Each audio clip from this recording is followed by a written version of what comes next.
It looks like the human tank has finally run out of gas. Oh, oh, brother.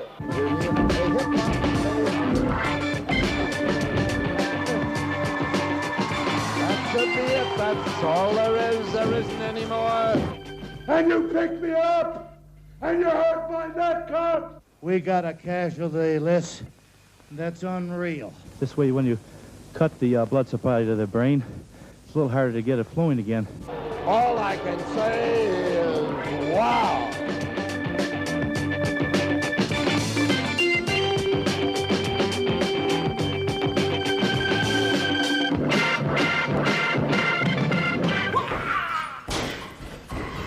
G'day, wrestling fans. More from the good old days of TV wrestling. This is World Championship Wrestling with the best from the vaults of Channel 9. In Volume 2, we will thrill you with the biggest names, the nastiest villains, and some good guys that every mother would like to call their own. As for me, I like them a bit on the tougher side. For your enjoyment, the Golden Greek Spiros Arion, Abdullah the Butcher, Mario Milano, Mr. Fuji, Mark Lewin, King Curtis, and Big Bad John! To open a program of championship bout for the Australian title, the athletic, the good-looking Greek, Spiros Arion against the human blob, Abdullah the Butcher. All-out war is about to erupt! Fantastic! This is for the Austrasian Heavyweight Championship, and this has been a savage brawl. Believe me, first one and then the other on top. Neither one giving an inch. There's an elbow smash to the heart by Spiros Arion. And there he comes. He's got him up in the air with the atomic drop. Down he goes. He covers him. 1, 2, but only the count of 2. Neither one will give an inch. The most savage match I have ever seen. First one on top and then the other, worthy of the gladiators of ancient Greece and ancient Rome. What a battle, what a war. Spiros Arion's got him in a whip. He whips him into the turnbuckle and catches him. Don't forget, Abdullah the Butcher has not had the advantage of the middle rope. It was removed under orders of the National Wrestling Alliance because the Butcher's axe from the middle rope is illegal in 17 countries. And a capacity crowd here at Festival Hall in Melbourne, Australia are cheering on the Golden Greek. But Abdullah the Butcher lets him have one right in the breadbasket. As I told you, first one and then the other. It is amazing to me, giving away that much weight. Look at that headbutt by Abdullah the Butcher, and another one, and another one. He could crack his skull with it. But Spiros takes it, and then comes back for more. I've never seen anything like it. This could be it. 1, 2, but look at the fighting heart of the Greek. And the fans at Festival Hall are literally going wild. Believe me, he comes up with a knee lift, a headbutt to the side of the head. Abdullah the Butcher on top, a rolling bill drops him. He comes down with the Butcher's axe, but his legs are outside the ropes, and he cannot get a fall. Eddie Swan says no, his feet are outside the rope. On the bottom strand of the ropes, the middle strand having been removed, as we told you. Spiros is pulling himself up. I don't see how anybody could take the punishment of both of these men. Headbutts again. More headbutts. He hits him with a headbutt again. He's got him in a headlock. And down goes Spiros Arion. Eddie Swan watching very closely. But he won't give up. He comes in with a side headlock on Abdullah the Butcher.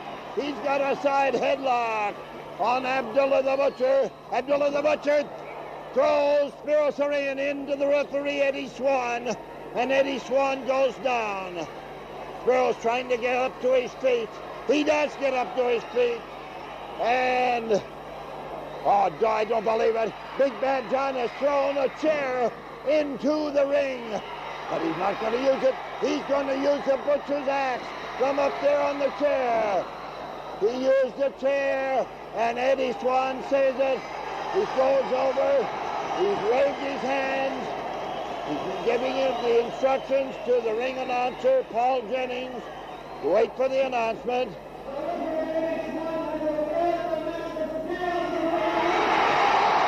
The referee has awarded the match to Spiro Sarian, the winner, and Australian heavyweight champion, Spiro Sarian. And now, as he tries to hand the belt, look at Abdullah the Butcher. He dropped Eddie Swan and put the butcher's axe on Eddie Swan. And now Spiro Sarian is picking up that chair. Look at Abdullah the Butcher come down. And now he's coming out. Up again. Poor Eddie Swan has taken a beating. The hands of Abdullah the Butcher. But hey! Spiro Sarian trying to protect the referee. The match is over, using the chair, and in comes Waldo Von Erich. And now, 3 against 1, a headbutt. He spins him around. John gets him, and the headbutt by Abdullah. In the midsection by John. The match is over, but now here's King Curtis. Curtis comes in, and the war is really on. Curtis is really one-winding. Let's Waldo Von Erich have it right in the eye. He comes, chops Big Bad John.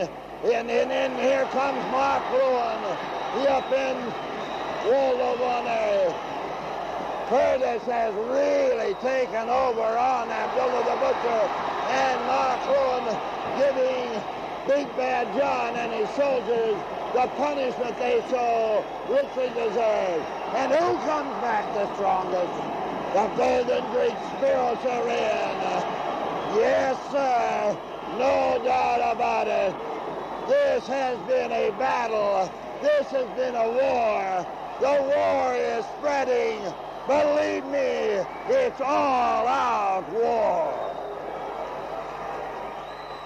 If you think you've seen mayhem, think again. In the second bout, Mario Milano takes on India's Tiger Singh, the man who invented the feared Cobra hold. Take it away, Snake Eyes! Well, I don't really have to tell you much of what's going to happen now. You can hear it from the people in our studio, a capacity crowd. Mario Milano from Trieste in Italy is in there waiting.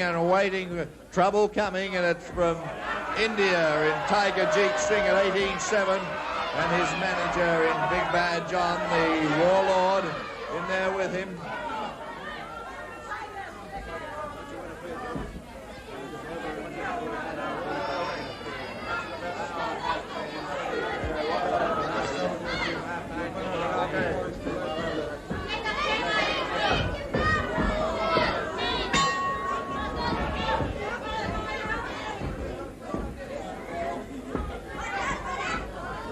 Oh, backs away very quickly, Mario Milano. He realized that Big Bad John on the prowl, wanting to fall victim to the cunningness of Big Bad John.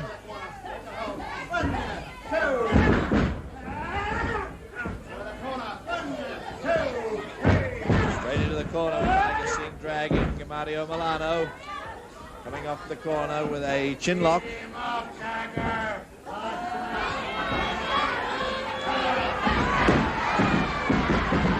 Oh, Milano straight out. Now it's John.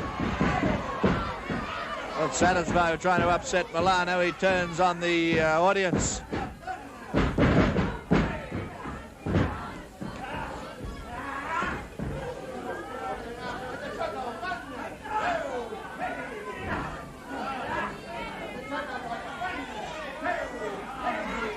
Singh coming over the top on the road, referee putting the count on, and it's Mark Lewin has come in and telling Big Bad John to keep right out of the business.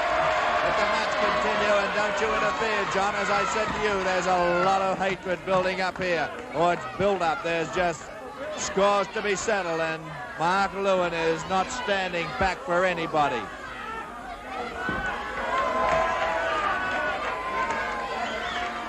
Well, the limelight's being taken from center ring, back to center ring, this time with Tiger Singh working on the muscle area again of Mario Milano as Big Bad John holds his verbal argument with Mark Lewin.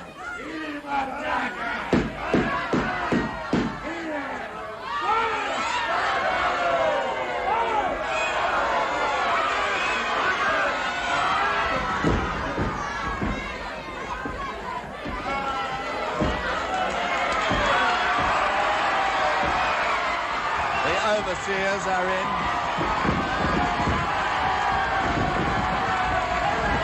Spiros and Mark Lewin after Big Bad John, as Mario Milano can now pay attention to his opponent. I'm right in the middle of it.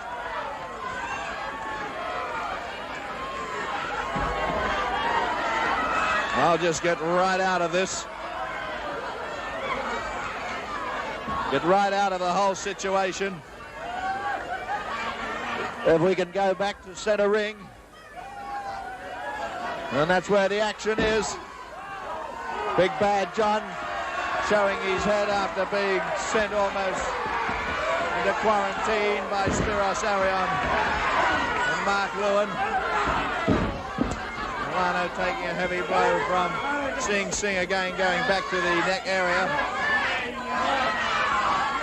Mario Milano as John in a daze, looking round. The man who's caused most of the havoc with the tactics employed, coming in on the blind side, has been attacked from the blind side and doesn't know how to handle the situation.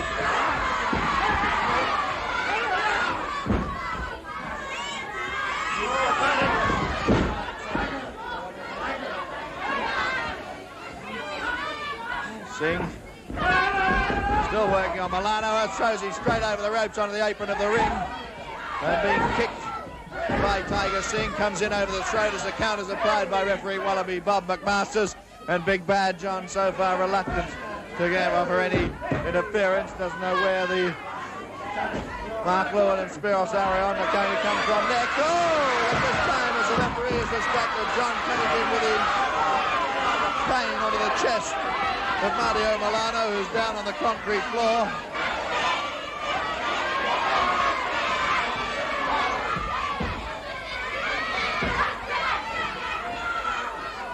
Singh going out after Mario Milano. Oh, and I've just got out of the way in time. There's no chance that I'm going to go over there near that table while these sort of actions are taking place.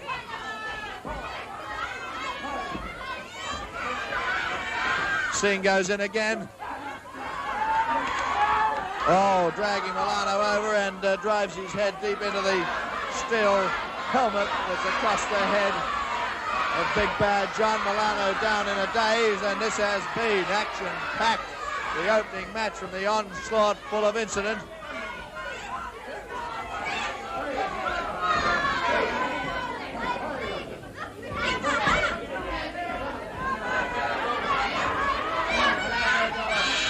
Oh, Milano thrown back in by Big Bad John, only to be thrown into the kicks of Tiger Singh, who immediately goes down on the throat area of Milano, working on the muscles again in the neck. This referee, Wallaby Bob from Mudgery just outside the Broadbeach International Hotel, his hotel out at Mudgery, beautiful little setting. Wallaby Bob with his hands full at the moment.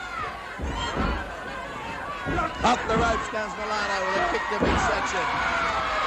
Oh, and fighting gamely as he digs them in to Tiger Singh. Throws Singh into the ropes. An Irish Rip comes in with the abdominal stretch and kicks him. In trouble. Around Milano nearly had Tiger Singh, only the gouging of the eyes by Tiger Singh. Now Milano's not worrying about Singh. He's turned on Big Bad John and turned his back on Singh, who came in on the blind side and digging into Mario Milano. Again, it's Singh is throwing out with the scuffed Milano as John backs right away and Milano hanging on to save the fall onto the concrete floor, hanging onto those ropes, and the referee pushes away Tiger Singh, pushes him into the neutral corner, and John on the blind side again. I only wish someday or one day that I was in a position to be able to go in and assist, but my job is commentator, and I have no knowledge of the art of wrestling, and I suppose it's keep out of something you don't know anything about. Does Mario Milano know what it's all about? As he comes in and turns the walking stick of Big Bad John right into midsection, then into Tiger Singh, up on the ropes, and the cheers and the screams are coming in support of Mario Milano as he comes in onto the Tiger Singh, who came back with a big submission hold of his straight under the throat of Mario Milano.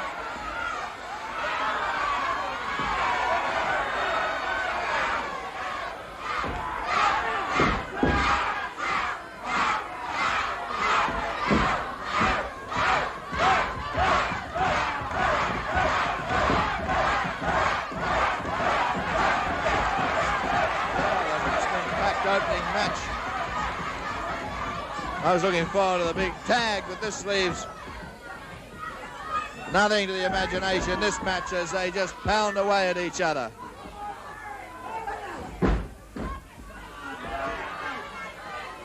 Tiger Singh, the master of the cobra hole, in against the specialist of the abdominal stretch in Mario Milano, who's pushed in the rope but comes off heavily with his shoulder deep into the side of Tiger Singh. They're both down, both taking heavy knocks as Big Bad John tries to drag his soldier to the protection of the outside of the ropes. And Milano comes in after him, and over the top comes Milano too. It's all Singh just able to lift those shoulders, stop the count. It's a Big Bad John digging again at Milano with that walking stick of his.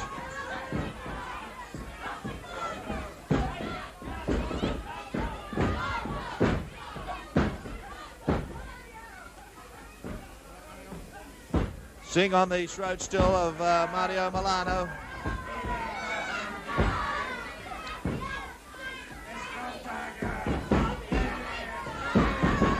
Right across the throat, Tiger Singh.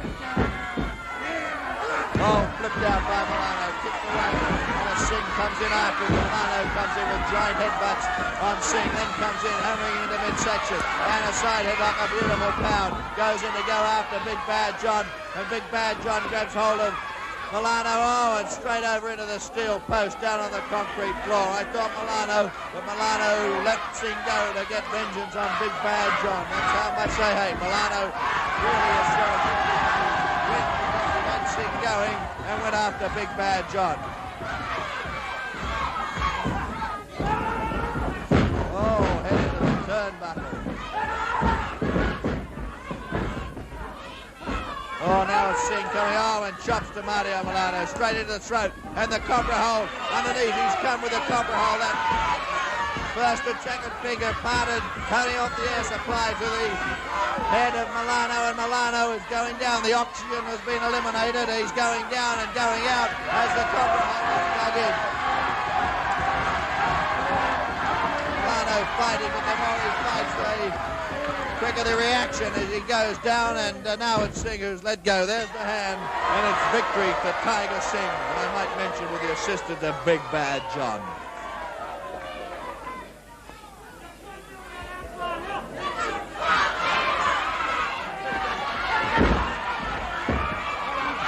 So that match is over, and Mark Lewin coming to the assistance and sends Tiger Singh flying.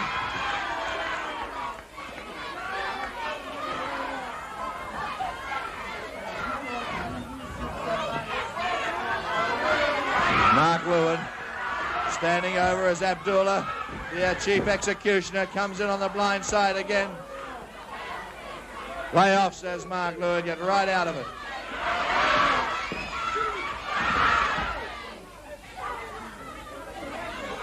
Well, I tell you what, I don't know just where to go at the moment. I just don't know where to go. Standing at bay, Lewin in there on his own. trying everything in his power, looking for support, and the support is coming. Here comes Spiros Arion. Big Bad John warning Tiger Singh. Singh goes running.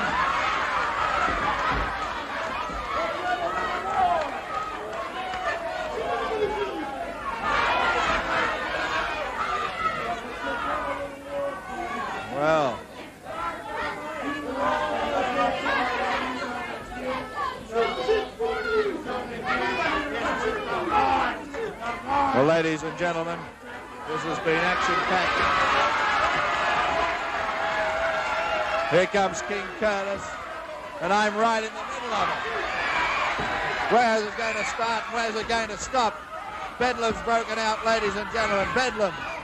I'll just get right out of the picture.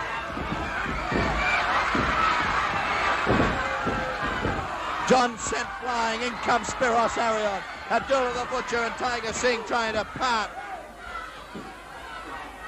Mario Milano. Just get out, John. Just get your men and get...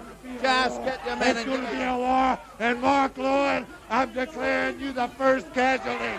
You're the one that's going to be going out. I want to see you laid right out in a coffin, because they're going to bury you. They're going to bury you, boy. Bury you. Well, ladies and gentlemen, this has just turned into hatred here. The only way to restore order is, I think, as they assist Mario Milano from the studio, we'll go. The march. I want your butcher. The march. Mark. Into a cage with me. He's gonna be. Quite a nice way to get rid of your frustration. Time now for our main event. We're turning the clock back to the start of the 60s. This is vintage and rare footage. The villains, Dr. Jerry Graham, the scientific executioner from the USA. His opponent is Angelo Little Jumping Joe Savoli. Your host, Jackie Little. How's the throat, Jack? Good evening, ladies and gentlemen. We're greeting you from ringside at Festival Hall in Melbourne, Australia, for another great main event of big-time wrestling. And in the ring at the present time, you can see referee Bonnie Muir talking to Angelo Jumping Joe Savoli. And Jeff Clark is getting out of the road just in time. Wow!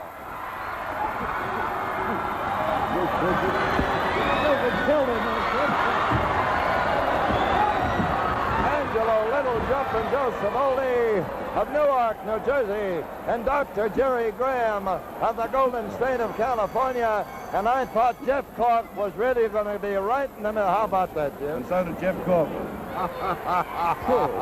Jeff is breathless, getting out of the way. He said, "Don't hit me. I haven't touched you yet." Angelo Little Jumping Joe Savoli and Dr. Jerry Graham.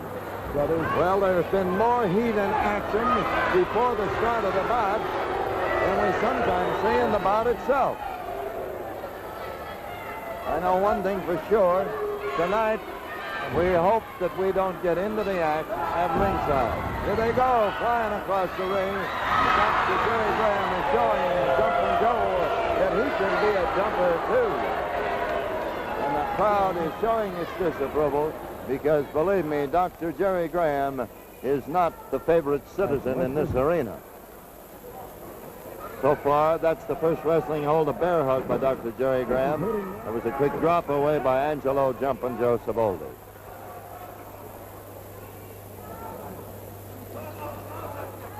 Here is a reverse armbar by Jerry. And look at Joe Savoli rubbing his fist right up and down the spine of Dr. Jerry Graham. A right to the jaw sends him over the rope. That golden head of hair is already beginning to look like a rag moth. Jerry Graham is into the ring. He's looking out of the side of his eye at his opponent. Actually, there's only been about 3 holds in this bout so far. Jerry Graham's wanting to make friends before the bout gets underway, really. When they were discussing in the ring earlier, Dr. Jerry Graham was telling Joe that they wanted to be friendly and let's have a fair match. Jumping Joe's not having any. He wants to start and be in it from the very... And it started now. What's happening, Jack? Jerry Graham came in with the drop toe hold. It's a double reverse toe lock on Savoldi, and listen, Savoldi groans. A chin lock and a double reverse toe hold. Look at that close-up in the screen. No.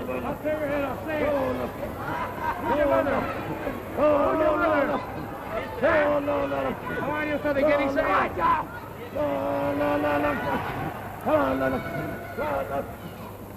He's riding them piggyback and a chin lock, and he's gouging at the nose. He's pulling up there. So far, but this time Savoldi gets his pinkies in between his teeth and gives him a bite.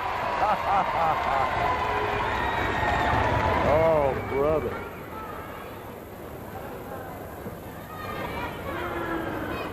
Joe Savoldi is spotting Dr. Jerry Graham quite a bit of weight, but believe me, he's in much better physical shape than the doctor. And he's a very rugged, rough and tough wrestler. There's a side headlock and a rolling hip lock, and the doctor hits the canvas. Rolling count of 2. And now Dr. Graham is on top. He says, watch out, he's choking me with his... He says, Bonnie, listen to him, he's choking him with his free hand. I wish we could pick up the conversation, but we don't dare. Choking him with his free hand, and a knee drop where it didn't do Savoldi any good. Listen to the crowd boo.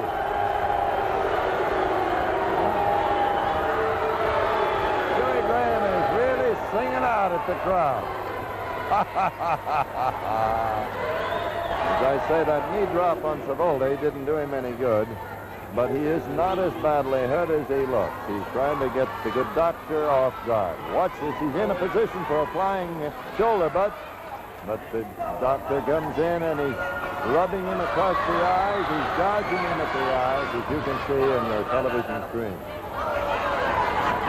Savoldi has a very tender cauliflower ear, and if you get anywhere near his head, it hurts his ears. And Graham is pouring it off.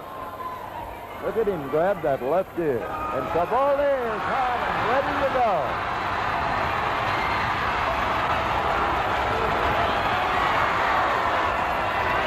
Whoa, here we go.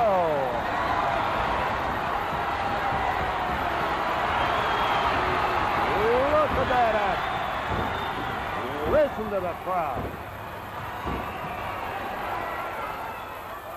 And here he goes on his way. Man, into the top button of the rope. Oh, is he groggy. Bonnie Muir says, break it up, and as they break, there's a right to the jaw by the good doctor.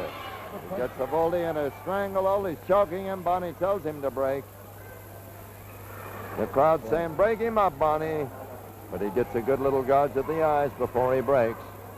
No doubt about it, Dr. Jerry Graham, one of the roughest, toughest grapplers we've ever seen in wrestling. And we started calling these bouts back in 1932. I admitted how old I was, Jeff. Look at Savoldi. Look at that close-up. That cauliflower ear is really hurting. Even the slightest jolt on the head, Savoldi told us in the dressing room, hurts that ear.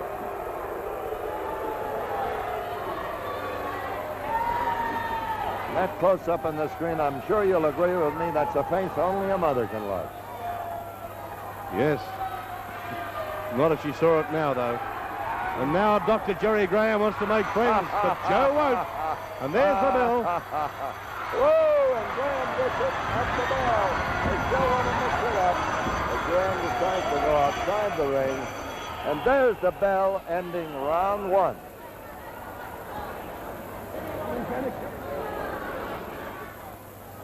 Before Dr. Jerry Graham got into the ring, he walked past Chief Bigheart, who was... I'm definitely going to port the rebellious attitude of the Queen of these filthy Australians when I get to London. I've never been treated so indignantly in all my life. Furthermore, I don't think I'll ever come back to this town again. Dr. Jerry Graham making a few candid comments through our microphone there. Filthy Australians, I don't think that's a very pleasant term. That was what he called them, some of the people here tonight.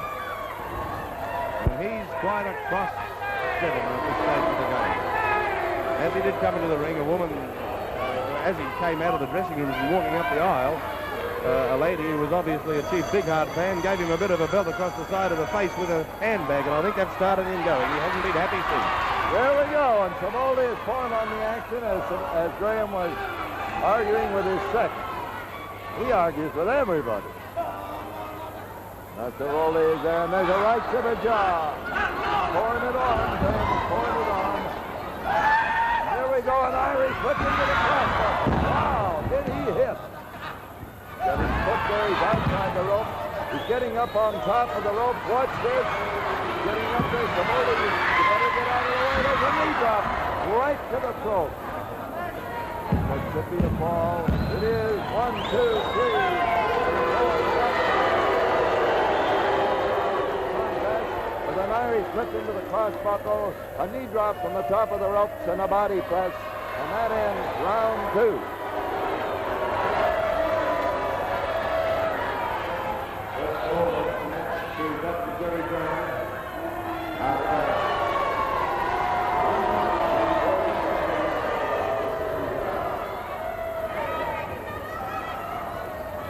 Well, there you have it. We described what that fall was. It was an Irish whip by Joe Savoldi by Dr. Jerry Graham, throwing Joe Savoldi into the crossbuckle. He fell to the canvas. Jerry mounted up on the top strand of the ring, and from the top strand of the ring, a knee drop to the chin, right at the throat, and a body press with all nearly 18 stone of weight on him. And that was the first fall in 1 minute and 40 seconds of the second round. Now, the second fall must be taken by Angelo Little Jumpin' Joe Savoldi to keep this match alive. Otherwise, if Dr. Jerry Graham gets the second fall, that'll be all there is. There isn't any more. He's really having a go at the crowd. Jack, you're America. You're America. Why in the world are these Marines? Why did they come here 50 years ago and save these people from the Japanese? Why didn't they spill American blood to save these people? They should all be Jeffs. They should all be slit-eyed now. Wait till I get back to Washington. That guy. All right, guys. Well, there he goes, and believe me, I don't believe it. I don't agree with it. Dr. Jerry Graham. Why didn't you tell him, Jack? I didn't want to get a right to the jaw. I'm a popcorn boy, I guess. But I have never known a guy that could make many enemies in all my life as Dr. Jerry Graham. And believe me, the remarks that he made about Australians, imagine what the Australians are saying about Dr. Jerry Graham. How about that? Many of these things, I think, are said in the heat of the moment. Possibly even feel a little sorry for those remarks after the bout. However, it's too late now. He said it. There's no doubt about it. He was telling us how much he would like to help the kiddies in the Urala Crippled Children's Appeal. But boy, he really gets hot when he gets in that ring. Savoldi is pouring it on with blows to the midsection. But Jerry gets a handful of hair, as you can see in your television screen. He grabs a hold of his trunks. You can't see that. You get more leverage. Gets that side headlock on Savoldi. Notice the figure 4 position of the hands and wrists. And he's choking with his free hand. Savoldi is certainly taking the worst of this, but it's a strangle, and Barney Muir is telling him to break it up. It's not a strangle. It's a punishing hold, a figure 4 position around the wrist of Savoldi's own elbow around his throat. He's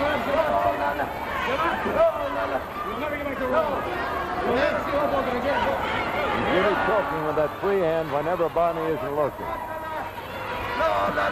He uses every illegal tactic in the book. Savoldi's pouring in some rights, as you can see there.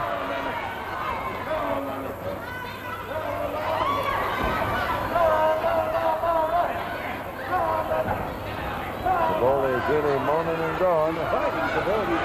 He's biting his ear. That's what's happening. I couldn't see it, but he was biting his ear, and Barney Muir broke it. Here comes Savoldi. And he's going to bite Jerry back. Wow. I prefer a good bit of steak myself. And there he goes, the Irish whip into the cross from Dom Joe Savoldi. A knee drop to the chin. There he goes again up on the top strand of the rope. He's going, getting up there, and he drops, and this time he really hit his knee. Here goes Graham flying through the air, and there he goes over his shoulder. Wow!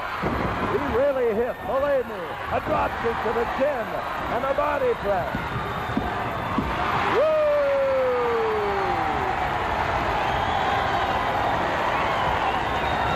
And listen to the crowd go mad. Well, there's no doubt about that one, Corky. There was a series of flying jumps by Jumpin' Joe Savoldi because he was really going, believe you me, and finally finished it off with a drop kick to the chin and a body press. Jumpin' Joe Savoldi was really jumping, and here's Jeff Court to give you the time. The second fall of the match went to Jumping Joe Savoldi Jr. after 1 minute 55 seconds of the third round. And that ends round 3. And there you see Dr. Jerry Graham still looking rather cross, rather annoyed with the patrons here this evening. That special little smile for our television cameras then. I'm sure that he made no friends at home any more than he's made friends here at ringside, Jeff.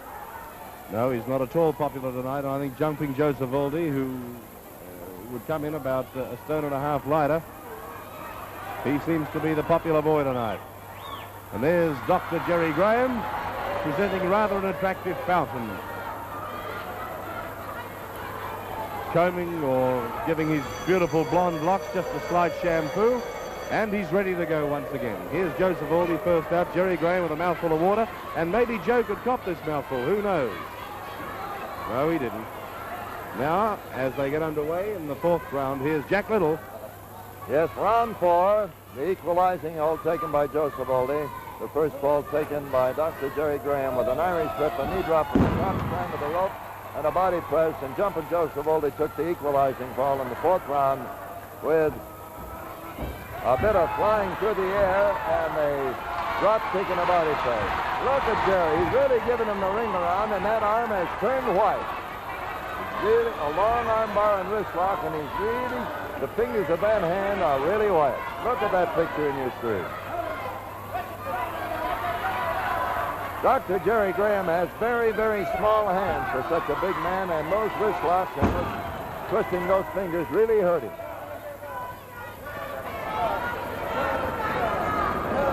That's the sore hand of Dr. Jerry Graham, too. Even though the other hand looks like it's a sore and with the adhesive tape over there, I think that's true, and he wants to rough him up around the eyes. Well, it'll be quite effective if he gets an opportunity of getting at it. At Joe Savoldi. There you see him pushing fingers down. I think he's trying to get at Joe Savoldi's nostrils, however. Now he started to jump round and wriggle like a snake. For a man of his size, that was quite an agile move. That's a long arm bar with the pressure applied near the shoulder blade with a figure 4 lock at the wrist by Joe Savoldi and Dr. Jerry Graham.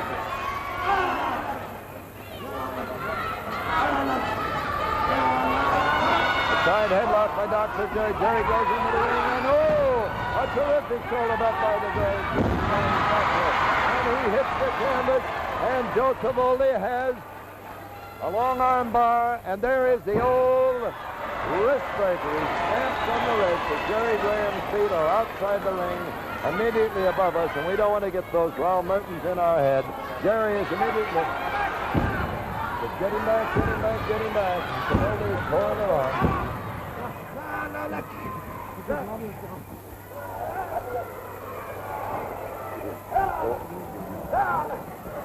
There he goes. He's pouring it on. Savoldi's roughing him up, but we're getting in a position we don't want to get a wrestler on our back. Believe me, anything can happen here. We're getting over here near the crossbuckle. Look at him pour it on. He's working on that cut that there he goes. He's broken open that cut. And Jerry Graham is bleeding up there. He's rocking his legs around here. This could be a flying headbutt, and it's a shoulder butt into the midsection. Here he comes again, and he meets him with a knee to the chin and the body press. 1, 2, 3. That's all there is. There isn't any more. There was a flying shoulder butt in the midsection with his opponent spread eagle that backfired on Joe Savoldi, and the winner of the bout, Dr. Jerry Graham, because he had his knee ready for Joe, and he connected with the chin, and that was all there was. There wasn't any more. And here is Jeff Corks with the tie. The winner of that bout in the 4th round, Dr. Jerry Graham. That fall came after 3 minutes 5 seconds of the round. We have Dr. Jerry Graham here now. I don't know whether he's in a talking mood at all. He looks pretty tired and exhausted, so he won't.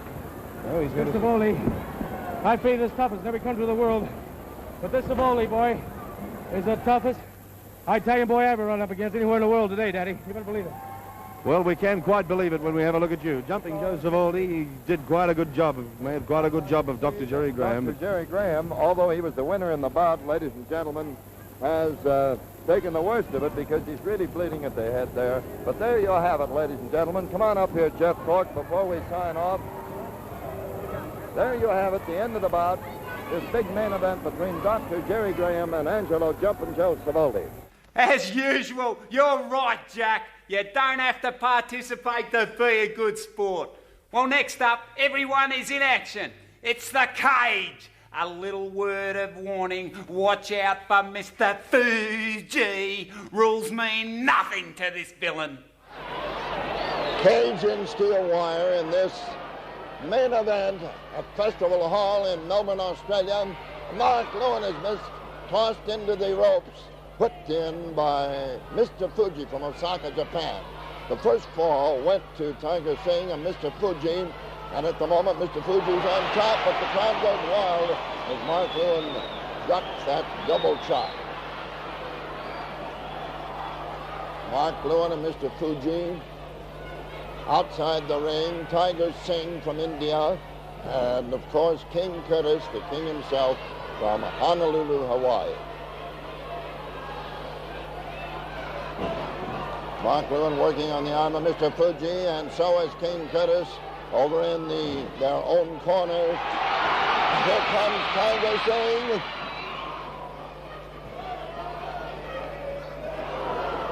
With that cage around the ring, no wrestler can escape. And when they get them into the wire, anything can happen, and probably will. This has been a brutal, brawling match.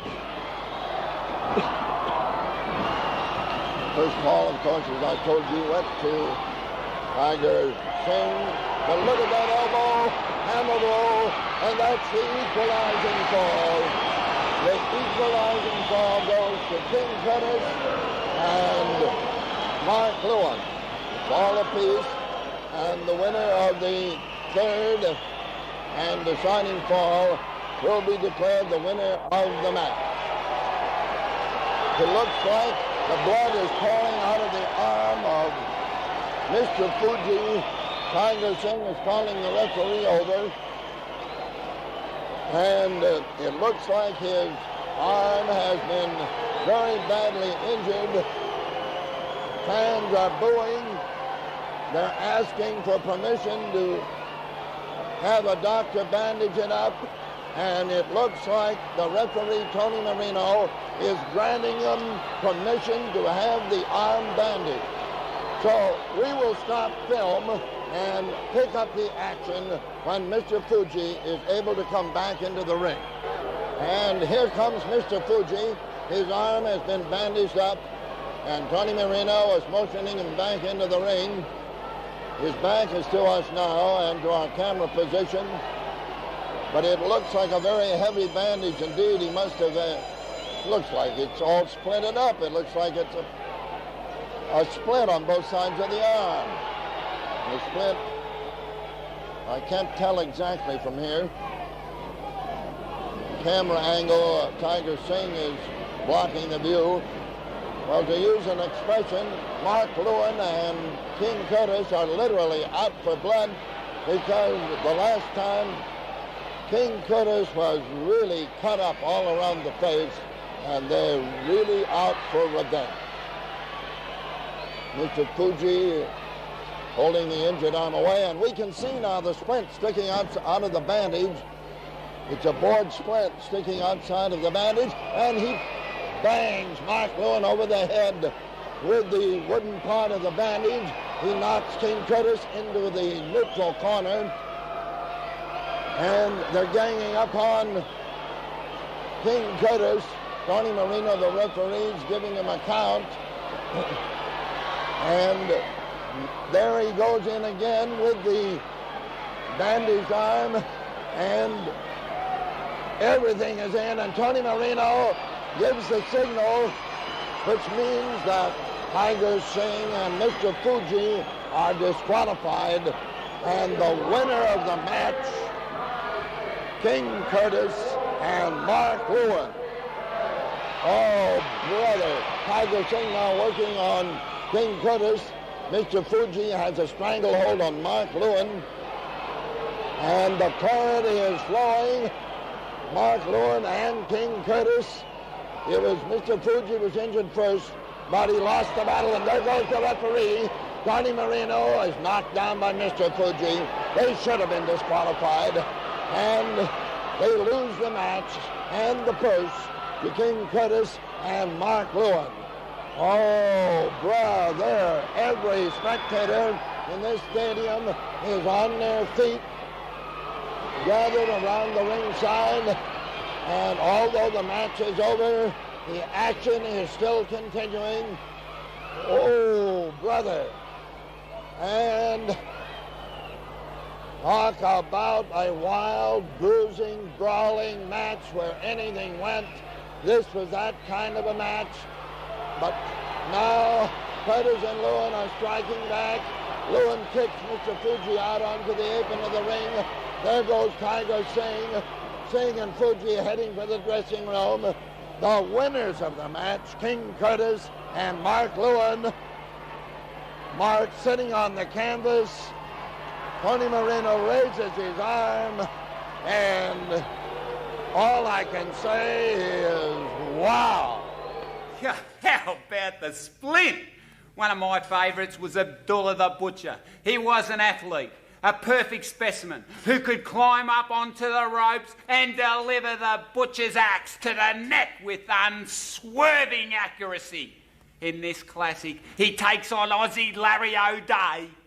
Well, it's Larry O'Day from Sydney at 16 stone 7 pounds.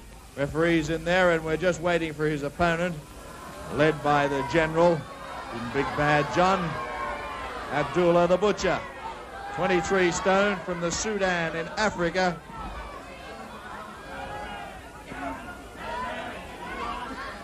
And when Abdullah comes in, the people scurry, because this fella is the animal of the Royal Order.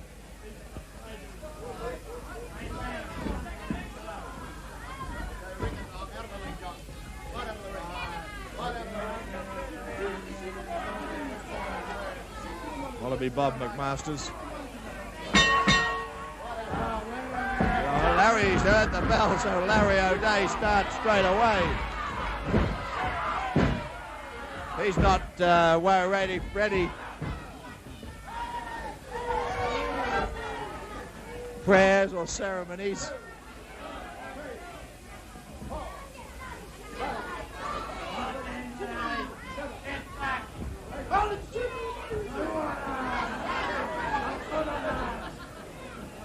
John sending the executioner into the ring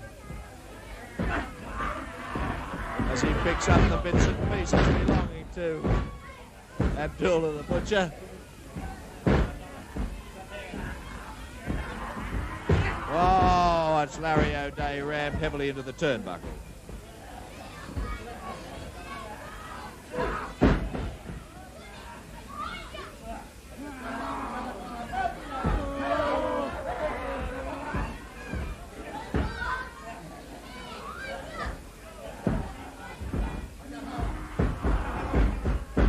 In goes Abdullah. He's a cannibal as he goes in, fighting at Larry O'Day.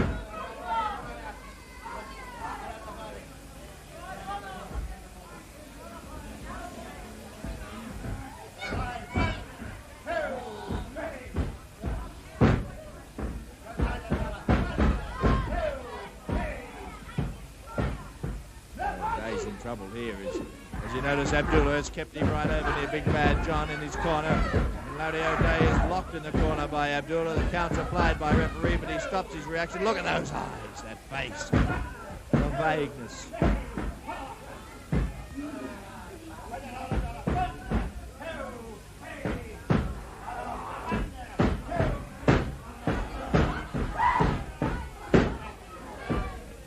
The shriek of a pig echoing across the studio from Abdullah the Butcher. Oh, Larry O'Day heavily onto the top rope.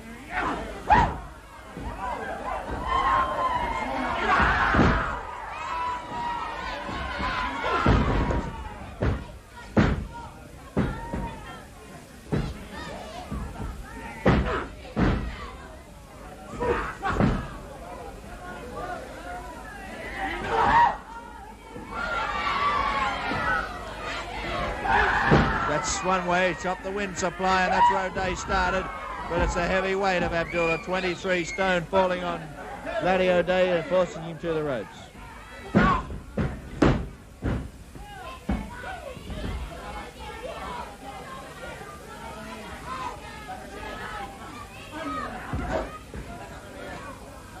Oh, sent O'Day flying on the floor and goes out after him as Big Bad John stands back.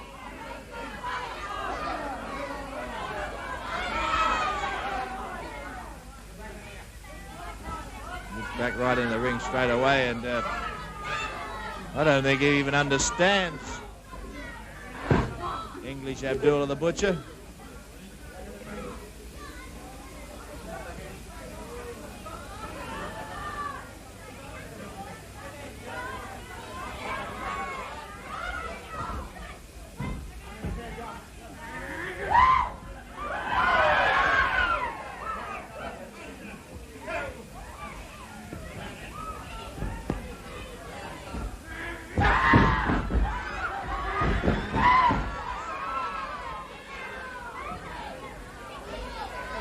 Oh, standing wrist lock from O'Day, and O'Day coming back on Abdullah, kicking him heavily to the side, but Abdullah grabbed it. Oh, it's a possum stomp from O'Day. And look at the reaction from Abdullah as the bells are ringing and the cymbals are clanging in his head. Whichever's in there.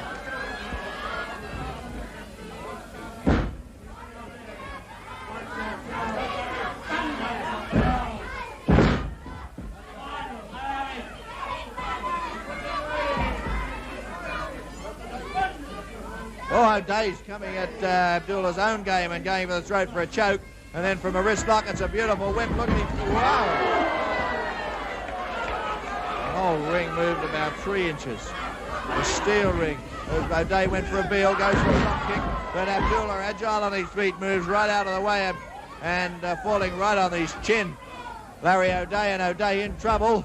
Picked up by Abdullah. Hip throws over the top.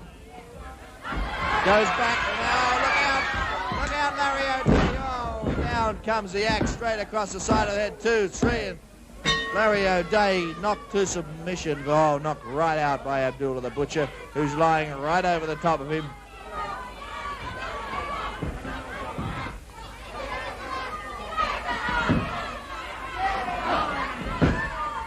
Abdullah's in a dead trance. I'm not going anywhere near you, John. Nowhere near you. I want you to place in your mind. Just pull him off. Pull him off. Pull him off. Think of Bulldog Brower with 23-inch arms. Gazina. What's on? Come on. And the Bulldog is coming, Michael Clay. The Bulldog is coming. I'm going to tell you something, Michael Clay. When you look at my war line, look at my front lines. Bulldog Brower, Killer Carl Cox, Abdullah the Butcher, Tiger G. Soldier Slade. They all here. They all hear Michael Clay because there is a war going on. And in a war, There's got to be casualties. There's got to be casualties, Michael Cleary, and there's going to be a lot of them. They need to be a bunch of graves dug, a bunch of graves to pick up the severed pieces from the bodies, put them all together, and say, where does this arm go? Does it go to this body, or does it go to this body? They're hollering about some Angelo Musca. Well, I'm going to tell you something about an Italian that Bulldog Brower got a hold of. And a lot of people out here might know him because he was the ex-Worldwide Wrestling Federation champion, Bruno Sammartino. Do you know what Bruno Sammartino looks like now? Bruno Sammartino is sipping soup through a straw. Because his jaws are wired together, Michael Cleary. The Bulldog went insane in Madison Square Garden in New York. You'll remember a few weeks ago, I wasn't here. I was in New York at the Garden. I had the great pleasure of witnessing Bulldog Brower literally eat Bruno Sammartino alive. Now they're talking about bringing some Italians. Well, I'm going to tell you something. The Bulldog don't like them. The Bulldog don't like them at all. Listen, just call you around me off. I've heard enough. I don't want to hear any more from you. We'll be back after this message. Just go. He was some manager, Big Bad John. Not that I can understand what the hell he was talking about. There were good guys like lovable Larry O'Day, but few were sickly as sweet as our next headline grabber. This was his first bout in Australia on TV. His name was Mark Lewin. He came from New York with a reputation as big as Abdullah's guts. And who should he run into but poor old Alan Pinfold. This is a one-fall match with a 20-minute time limit. Introducing the principals, first from Sydney, weighing in at 16 stone 2, the very rugged Alan Pinfold. Alan Pinfold is very popular and a formidable opponent. This is his first appearance on World Championship Wrestling. He is without a doubt one of the outstanding wrestlers in the world today. He's from New York City, weighing in at 17 stone, the one and only Mark Lewin.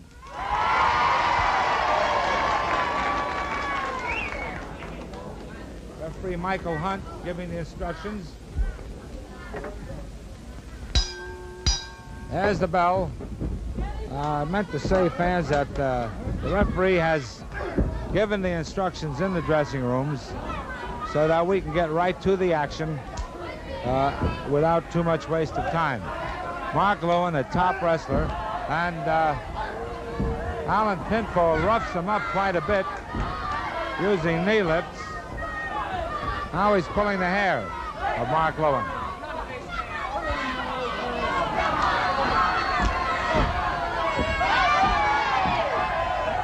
Mark Lewin wants to do a little bit of wrestling in there, but Pinfold is starting right in with the rough tactics. Side headlock by Mark Lewin. Pinfold punching. Mark is trying to do some wrestling. Now he comes back strong. He's throwing punches. He picks him up. A tremendous body slam. Again, a big body slam by Mark Lewin. A kick in the chest. And say that Pinfold started the rough stuff. But Mark coming back in a hurry. Into the ropes. Oh, man, he caught him in a sleeper hold. And look at the way Mark Lewin uses this sleeper.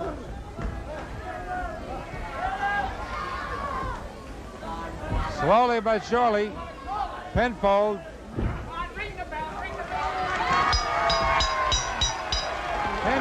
hits the mat, and Mark has defeated him with the sleeper hold. Alan Pinfold is out cold. He is out cold. What a sleeper. Fans, I've never seen a sleeper hold applied in the manner in which Mark Lewin did it. Mark Lewin attempting to bring him to. Man, he really put that sleeper hold on. Here's Mark Lewin, the great gentleman wrestler. And he's bringing Allen over to the center of the ring, to the edge of the ring. Allen is out cold. I mean, he is out. Mark Lewin is picking him up. And the great man that he is, he's carrying him right out of the arena. You know, ladies and gentlemen, Mark Lewin applies the sleeper hold better than anyone else I've ever seen. He is, without a doubt, the outstanding exponent of the sleeper hold. Now he has Allen out. I'm wondering if we can get Mark Lewin back here. Ladies and gentlemen, here he is, the great Mark Lewin. There is definitely an art to using the sleeper hold, and quite a number of wrestlers have used it and used it successfully, but the mat experts throughout the world say that the sleeper hold that you use is without a doubt the greatest. I know it took you long years of development. You just not something you can just do right away. Well, I sure don't like to go into it the way I did. Being my first time on television, I wanted to show some wrestling, and this is the way I like to wrestle scientifically. And this guy bored into me, started pulling on my eyes, as you saw him. Very important thing. We're only blessed with two, and I certainly, Mr. Maneker, didn't want to lose one. So therefore, I just had to knock the daylights out of him. You didn't want to waste any time, did you, after he did that? Well, I clamped it on him, and when I did, I caught part of his chin in there, which is a more vicious way to apply it. This way, when you cut the blood supply to the brain, it's a little harder to get it flowing again. So I wanted to get him out of here as soon as possible, because I think I really hurt him, which I don't like to do. I don't like to hurt anybody. I don't think it's necessary. When you try to win a match, you try to pin a man or put him to sleep or whatever your hold is that you perfect and use, and I like to use it like a gentleman. But when he went beyond the limits by attacking my eyes, so I had to... Well, you are a great gentleman as well as a great wrestler. Now, Mark, I know that you've been in Australia just a short time. Is it possible that in the few days you're here that you have formed any impression at all about Australia?